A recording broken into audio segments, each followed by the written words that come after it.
The first thing, really want to see what is the reaction to the reaction. How do the markets take this all in? Is the Zuckerberg thing, was that really anything? American Express is breaking out. That's great. Is that anything? Want to see where yields travel to between now and Friday. Where does the dollar go between now and Friday? Where does the VIX go between now and Friday? These three indicators will really shape where the SPY goes into next week. And where what we might be shifting into, I'll leave you with this thought. What we might be shifting into is a technical market. You know how we've talked about there's three markets that we've addressed and we've traded over the last 5 to 6 years. There's the fundamental market where you can look at stocks based on earnings, and there's data out there that give you information. Then there's a mechanical market that is strictly run by the algos and the market maker.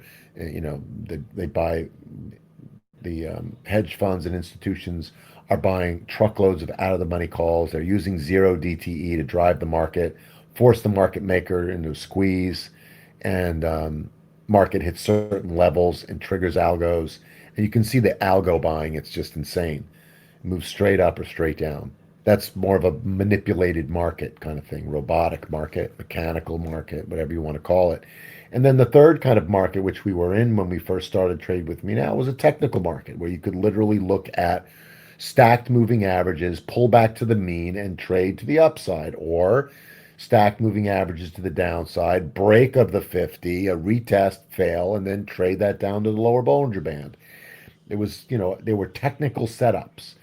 And we haven't been in a technical market because for the last few years, we've been run by inflation, recession, inflation, recession, inflation, recession, bouncing back and forth between the two evils, with the Fed and the Treasury manipulating our markets in an election season and dealing with inflation and all, post COVID, then dealing with tariffs and a new president and all this stuff.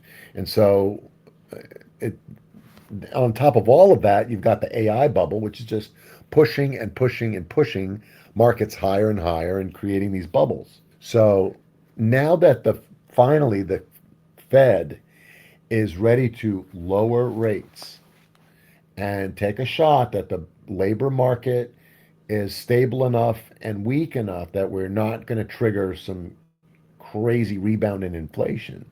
Inflation numbers are under control. They were wrong about tariffs for the most part. So, okay, admit that they were wrong. They did. And okay, inflation is down. We didn't think it would be. Wrong about that too. And okay, labor market is weak. So I think this might be a good time. So they do a little bit of a rate cut. So now that we've got this scenario, we should see a pullback from the bubble. And if we see a pullback from the bubble, the question will be, where does it land? I believe that it will be a technical stop. Stocks will eventually, they're either going to hold their daily 50s or not. If they do, then we're back to, a technical market and we'll probably rally and everything will be great. If we break to the downside, like just look at IWM as an example. If we pull back to the 50, that's expected. If we break it a little bit, that's expected. If we come down to the 200, maybe that's expected. But if we form a base down here and then start working our way back up, I think now you've got a technical market because there's no uncertainty really. We know tariffs aren't going to blow up. We know that no matter what we do, inflation is now under control. There's decent policy in place to keep the labor market from falling apart, credit markets from falling apart, the bond market from falling apart. None of the things that they predicted would happen are happening, and things should only get better after they get worse. And so we should be in a long technical market. If, on the other hand, we break through some of these levels on the pullback, and there's another catalyst, another piece of news about Apple, Microsoft, something that just causes even more fear, then you might see more of a downturn. And then yields could spike back up. So much for your rate cut. Dollar, crashes because foreign investors start dumping the dollar. And then you could see a rollover. and not a rollover, I'm sorry, a correction in the market again. And then we'll be in, correction territory. Wait for the stops. Stops kick in, the buying algos kick in, and then we see where we are from there. So I'm not going to say which way I think the markets will go. But what I'm saying is I believe that we are now in a technical phase where we can look at levels like the daily 50 and the daily 200. And we should see if we're going to get a pullback, those levels should hold. If they do, we're going to be in a technical market to trade long, and the other Michael will be very happy. If we get a pullback and those levels don't hold, then we could be in for a correction. And again, it'll be a technical setup, so we just keep buying any pullbacks up to the 50 or back up to the 200, you short. The only other scenario that I could see is the market shrugs off, so what if there's just going to be 2 rate cuts? So what if it was only 25 basis points? Screw the job market. We've had so much fun buying up this market and forcing the markets higher and higher. Let's just keep doing that. And then we see, more upward movements in the market, creating an even larger bubble. And then the crash will be, it's like the difference of if you drop a plate from 1 feet above the ground, it'll probably crack.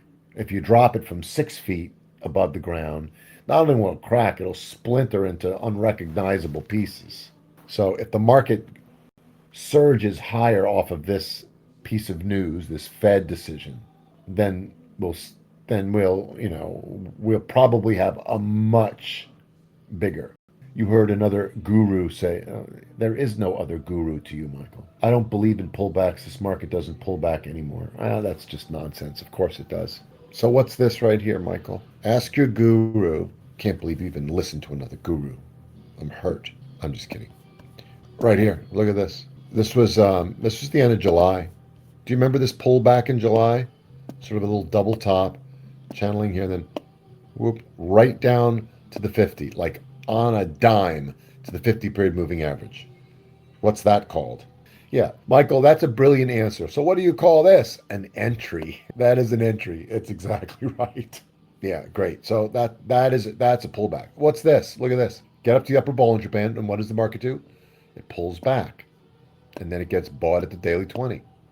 What if these aren't pullbacks? What are they? So I think what he's trying to say is the market doesn't pull back. Price might pull back only to be bought again. So, but again, I think he's wrong in that assessment because we did, if you remember, right after March, we got that. Don't you guys remember that? We traded the F out of this move. This was correction, baby. If that ain't a pullback in the market, I don't know what is. We got that and we traded that like crazy. Thanks for watching. Hope you enjoyed this video from Trade With Me Now. Make sure to go ahead and like this video and subscribe to our channel so you make sure that you catch our next video right when it's released. Also, if you have a question or comment, please leave that in the comments section below. And of course, if you want to learn more about Trade With Me Now or join our community of profitable traders, go to tradewithmenow.com. There's also a link in the description below.